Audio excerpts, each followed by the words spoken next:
I thought it was the most complete game we played all year. I really thought it's the best first half we've played. I thought we executed in all three phases, which obviously was great to see. I thought we controlled the line of scrimmage. I thought we had really good balance on offense. And part of having balance on offense is we had very minimal negative yardage football plays the entire game. We only had 3. So we were always moving forward. We were always changing vertical field position. We were able, obviously, to stop the run versus a very talented run offensive football team, and we were able to run the ball on offense. So we were able to establish and maintain the lines of scrimmage.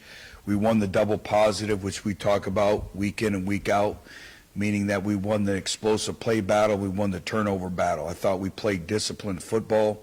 We had very few penalties except for that one drive where we had 3 15-yard penalties, and those were just effort plays. And they're unfortunate, but when you're running to the football and you get your hand up on the face mask, I get it. Those things are going to happen when you play hard. But for the most part, from a penalty standpoint, we were good. I thought we were extremely disciplined. Again, we took the football away. We had 2 huge takeaways on defense. One that they could have cut the margin to a 1-score game, and then one that helped us kind of seal the victory. So we won the double positive, but so many things to improve upon. We need to continue to prepare and work like we've done. And everyone in our organization and our football family has to have a sense of urgency to continue to prepare, continue to improve, and focus on the things that we need to do to get better on a day-to-day basis.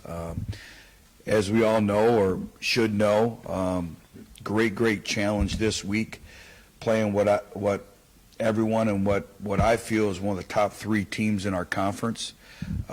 Very senior laden group on both sides of the football, extremely talented, very disciplined, and very physical. And it's a very difficult place to play, but extremely talented, very experienced, well coached, and very physical. If you look at them defensively, they forced 13 turnovers, 56 tackles for loss, 21 sacks, and they're 26th in the country in total defense.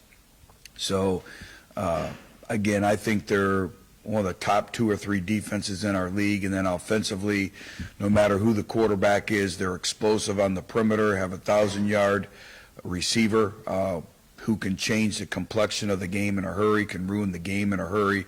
Very talented running back group, big offensive line, and do a lot of good things in terms of RPOs and play passes and running the football. So again, you're talking about one of the best 2 or 3 teams in our league, and so it's going to be a great challenge going on the road. So I'll answer any questions y'all may have. Coach, obviously this week it's going to be paramount that those offensive drives end in touchdowns and not field goals. What do you think is going to be maybe the biggest key this week to try and get that cleaned up and have a little bit better success? Well, I think the first thing is be able to run the football in their low red area, and that's one of the things when I spoke about the ability to continue to improve. We had a chance to put the game away in the 4th quarter last week against Louisiana, and we had the ball, I believe it was 1st and goal in the 2 or 3, and we're on the 18-yard line kicking a field goal. Those are the things as we continue to progress and mature as a football team, you have to find a way to score a touchdown. And, one of it was, Jalen would like to have back on a zone read, and he needs to give the football, and they're bringing double-edge pressure. Those are things that he'll learn in terms of management of the game, the end of the game, situations, all those things. But I think it's being balanced, but being able to, first of all, run the football. And then, everything, your focus, your mindset, when you get in the low red, everything shrinks. So the spacing, the rhythm, the timing of your throw game, everything accelerates just because everything's, expedites, it speeds up down there. Plus, the type of defenses you see change, the structure changes, the coverages change, the fronts, the pressure. So I think just the biggest thing is the discipline to execute 11 for 11. We've done a pretty good job of that to that point in time. But when you're playing the talented teams that we're going to be playing, and obviously South Alabama, you can't kick field goals in the red area. You got to come away with touchdowns. Coach, I want to ask you about the impact that true freshmen have had on this team. You know, you, I guess, played 15 of them, and, you know, nobody else really in the group of 5 has done that. Now, I don't think anybody in the country, you know, has really done that. And it's exciting. It's invigorating. You have to have every moment as a teaching moment, good, bad, and indifferent. They brought a whole nother element of energy and competitiveness to our football team and to our football program. And, I mean, like I spoke about after the game, and we spoke about it on our TV show, is you just look at the makeup of our kickoff team with 5 true freshmen and 4 redshirt freshmen on that kickoff team. And 3 of them also are walk-ons. So I think when you look at the dynamics of that, that kind of is symbolic of this football team. And, you know, it's kind of where we're at, how we talked about building the program, kind of where we have been at in trying to get this thing going. But I can't say enough about that freshman class, because every single one of those individuals are extremely competitive, and they want to play and they want to help us win. And then even though we have very few upperclassmen on our roster on this team, the upperclassmen that we do have, I think they're doing a very, very good job of being somebody that these freshmen want to emulate and really trying to help them on and off the field. And there's so much, you know, that goes into it when you're playing all the freshmen. They don't understand the grind of a long college football season, you know, midterms, academic workload, all the stressors that come with college life, all those different things that go into it that mature teams can handle. And we're working towards that. But I think the older players that we've had in our football program have really done a good job. And I think the other thing is we talk about connection and being a connected football team and a football family. So I think the overall connection of everybody has really helped them grow and develop as well as a freshman class. Staying on the freshman theme, Cedric Hawkins got noticeably more playing time against Lafayette. So what went into that, and do you expect that trend to continue? Yeah, you know, it's been a progression. He's earned the right to play. He's worked extremely hard in practice. He's learning what it takes in terms of a high level of consistency day in and day out in practice. And, you know, we talk about your practice habits become your game day realities, you know. So all the habits that you create in practice are the habits that you're going to have come game day. And you always sync to your training. And so I think he's one of those individuals that is working towards a very high consistency in terms of preparation, practice, and he earned the right to play by the way he's worked. He brings another element to the running back room. He's very dynamic. He can make you miss. He has really good speed. So I'm really excited about him. And I thought he took the most of his opportunity and did a really good job when his number was called, and when he, you know, and he also did a good job of playing without the ball in his hands too. So I'm really excited about him, and a high character individual from just an individual standpoint, from a competitive character standpoint as well. Health-wise, I know Noah Smith was banged up on Saturday. What's his status for Saturday, and just health-wise, the team in general? Yeah, I think, you know, we're going through right now your normal bumps and bruises and injuries and all those things that go with a long football season. Plus, you know, we've played a lot of very, very physical football games. So I think the cumulative effect on that too. But, you know, we expect Noah's going to practice today. Elijah will practice today. So we'll see how the week progresses with all those individuals. But really, for the most part, it's been remarkable in terms of, you know, the youthfulness, but how our players are taking care of themselves. And that's all part of it. So we expect them to practice today. Coach, what would it mean for this particular team to reach win number 6 in bowl eligibility?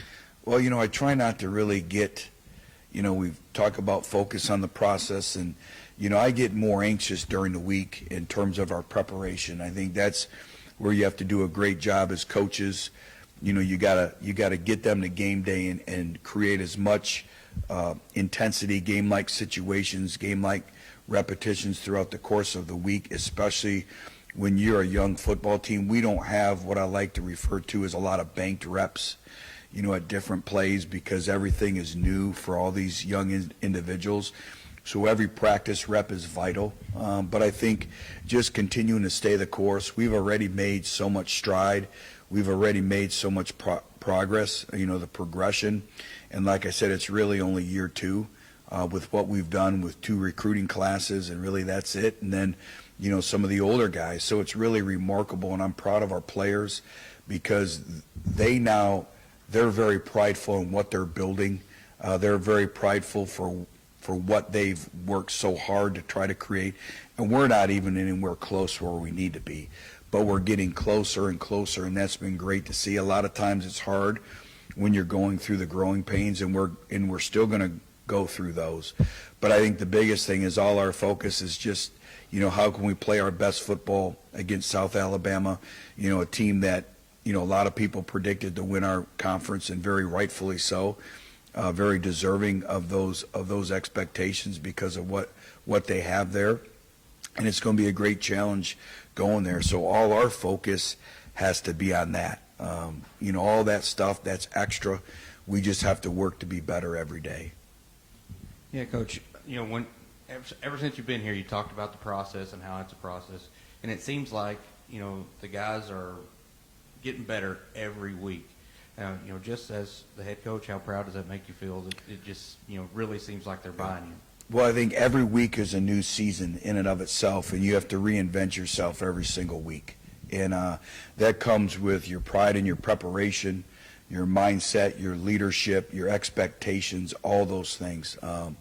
But our players have done a remarkable job of being consistent. We talk about managing the natural adversities of a long football season and having the maturity to do that, never being really too high or never being really too low, and really, having the approach of a professional every single day. And our players have been able to do that. I can tell you they've come in here with a great mindset, a great attitude week in and week out. They listen to everything you say. And, I think our coaching staff has done a really good job, too, of, continuing to grow and elevate. Jeff Jones in the sports performance area, everyone, when you look at it, there's so much that goes into building a football program. It's even your academic support. It's all that goes into it. And so I'm excited, but I'm proud of our players because of the progress that they're making from, very few people know, the people that were here understand, and I don't want to keep bringing it up, but we have come. I mean, it's night and day. It's like having a new job and never changing your address. Just the whole mindset, the whole mentality, and that's what we expect. That's how we build programs. There's a standard of performance in everything that we do, and those expectations will never change. Coach, you look at the stats and the scores of the last 2 matchups with South Alabama. It's obviously been a very difficult matchup the last 2 years. How much better equipped now are you guys, for the physical matchup that you got? Well, we'll see. You're exactly right. We basically have not been very competitive. And, again, it starts in the line of scrimmage. They're a line of scrimmage football team again, with some explosive playmakers, in both. They've been able to sit on our routes in the back end of their defense. We've not been able to run the football. We've really not been able to do much. And then the same thing, defensively, they've been able to run the football. They had the explosive run to start the game off last year. Webb's a talented running back, big physical offensive line. So, again, when you're playing a quality opponent like South Alabama, you have to do a good job of being disciplined, eye discipline, getting off blocks, maintaining your gaps, and creating some explosive plays, which is really hard to do against them. But, again, it'll be another great challenge. But, every game we've had, has been a great challenge for us.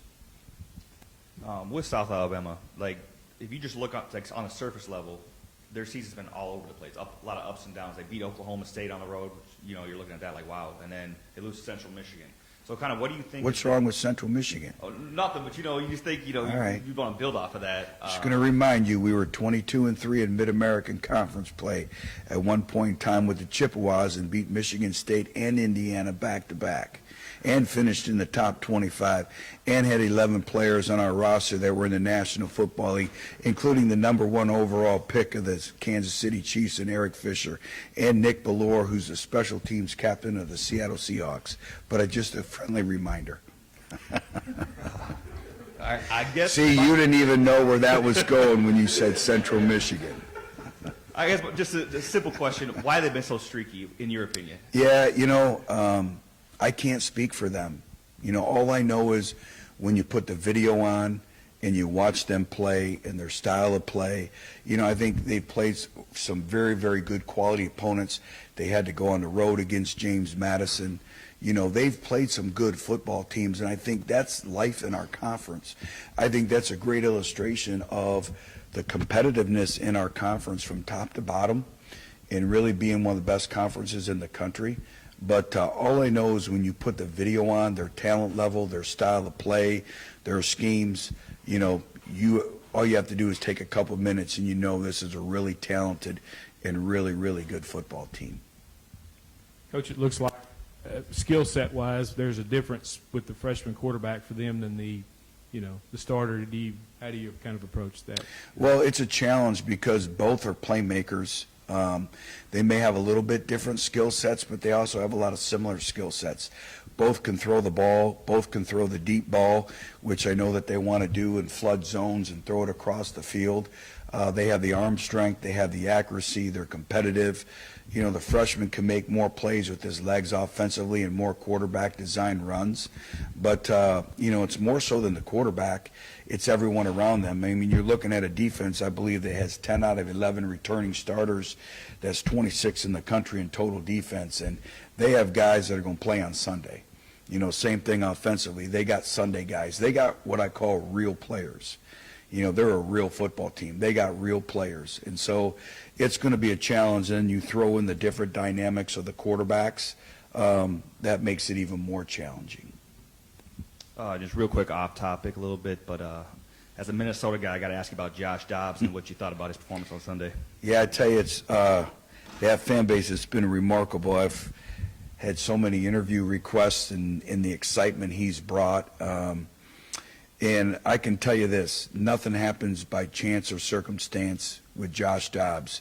Even though it's the illusion that he just got there on Tuesday and all that, I can promise you this, he was prepared to play that game on Sunday. And it doesn't surprise me. Everyone talks about, the intellect of him, but it's the functional intelligence. As a coach, he was great to coach because you only had to tell him one time. And he's a student of the game always. He's always really looking at himself with a critical eye. He's an incredible individual, high character, high competitive character, and no moment is ever too big for him. So if you would have said pick one person that if they were to handle that circumstance, who could do it, no doubt it would be Josh Dobbs. And excited for him to maybe hopefully get a true opportunity to really become a full-time starter in the National Football League, and I think it's why everyone wants him, because he's always ready. He can relate to everyone on that team. He's going to be able to lead them. So I'm excited to see what he can do down the road. So, and it's very fitting, too. He's from Alpharetta, Georgia, outside of Atlanta.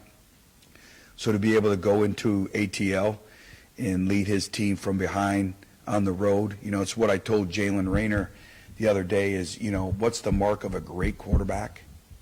The mark of a great quarterback is the ability to lead your team from behind in the 2-minute drill on the road. That's what separates the great ones. Anything else, guys? All right, thank you, Coach. All right, have a good day.